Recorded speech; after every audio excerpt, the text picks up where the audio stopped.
Práca s tabuľkou. Údaje každej agendy sa zobrazujú vo forme tabuľky.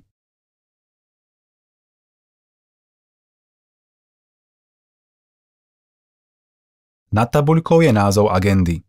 Pod ňou tlačidlá jednotlivých funkcií. V strede sú údaje agendy. Nad nimi názvy stĺpcov. Stĺpce môžete presúvať chytením myšou.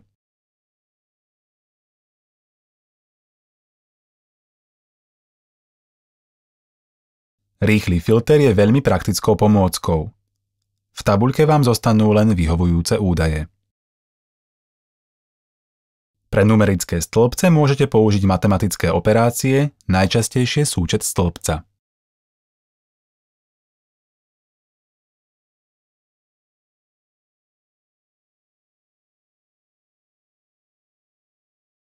K dispozícii je aj plnohodnotný filter s kombináciou rôznych podmienok.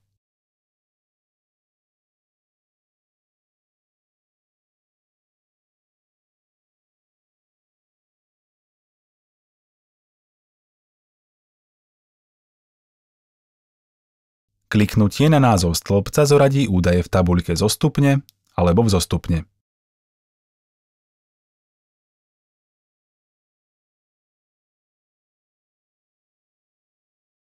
Niektoré údaje sú odkazmi na súvisiace agendy. Kliknutím si zobrazíte napríklad údaj zákazníka alebo dodací list, ktorý je vyfakturovaný.